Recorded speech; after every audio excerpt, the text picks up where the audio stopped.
Is trying to figure out who is associated to as soon as a lead.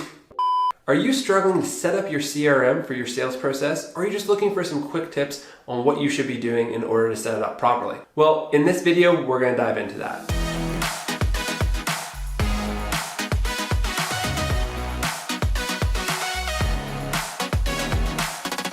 Hey everyone, Casey here from Clientric.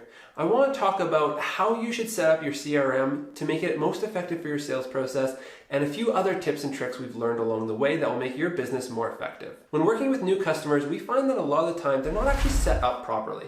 That means their CRM, their customer relationship management tool, isn't actually working the way it should.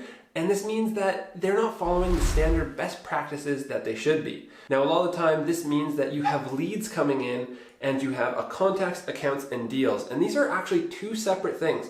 A lot of the time, people tend to merge these two together, which just doesn't work. So we need to make sure that we separate this logic based off of what we're going to be talking about next. So for leads, when a lead comes in, it's an unqualified sales prospect. Basically, you're looking to qualify them and see what they are, see what they're looking for, and see if there's really any deal that can be created there. Now, when they get to a certain point, let's say they come in through a form, through your website, whatever it may be, you started chatting with them, they're still a lead over here in the leads module of whatever CRM you're using. And then over time, they start interacting with you more. Maybe you've been tracking the emails that have been sent out, they've been opening them, maybe they responded to a few emails with some interest. And at that point, that's when you can convert them to an account, a contact, and a deal.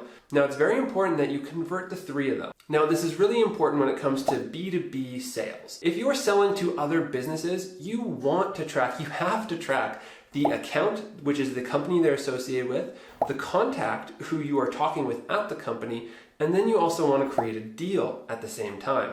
A lot of businesses don't do that, and that is not in the best interest when using these CRM tools because they're supposed to be used with creating a contact, an account, and a deal all at the same time. This is something every business struggles with. They say, no, I don't need that. That's not for me. Our business doesn't need that. Well, it's not necessarily true. It's not what you're doing currently, and that could be why you're facing some of the issues you're facing, is because it's not working properly. So you have to be open to exploring new ways of doing things. Now, when it comes to an account is the top of the hierarchy for any system. Now, within that, you can also have your contacts. You can have a multiple contacts below. Let's say you're working with a big company. Let's say you have your engineering department, you have an accounts department, and you have a marketing department. You could have 3 separate contacts all within that company that you could be interacting with for separate deals.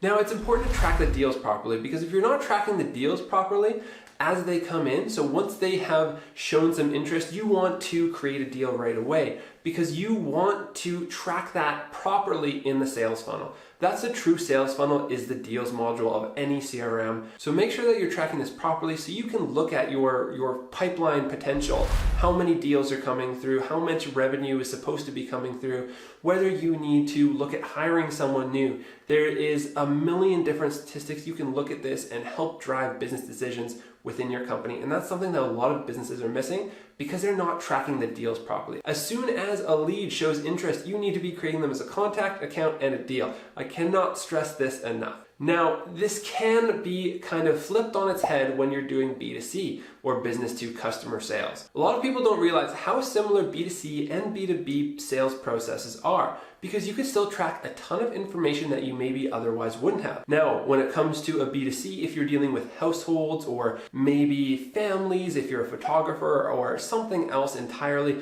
you can still create that overall account and it's still important too. If you are a homeowner, you can use the address as the account. That way you know in, let's say, 5 years, maybe 2 years, depending on what you're selling, what your services are, maybe they need an inspection, maybe something's come up the 2 years that you last did your plumbing inspection or heating inspection, whatever it may be, you can track that properly. You can still have the contacts module the exact same as it was with the B2B model, and then you can also track the deals. So it's incredibly important that you still use this same process. However, there are some businesses that don't necessarily need it. You can always use it though. So make sure that you're taking advantage of the full system because certain modules are only meant to do certain things, and you can set up so many different pieces of automation, and it's incredibly important you do this right because if you don't and you require someone like us to come in, it's going to take more time, more energy, and more money to get it set up properly. So make sure you've done your due diligence, you want to use it properly, and if you have any questions, we are more than happy to help out, so please reach out. Make sure you subscribe to our channel below, like this video, comment if you have any questions. We always want to continue to help business owners like yourself, so we want to get the word out as much as possible, and make sure you join us on our other social channels like Instagram, Facebook, and check out our website. Reach out to us anytime. We're more than happy to help. Bye for now.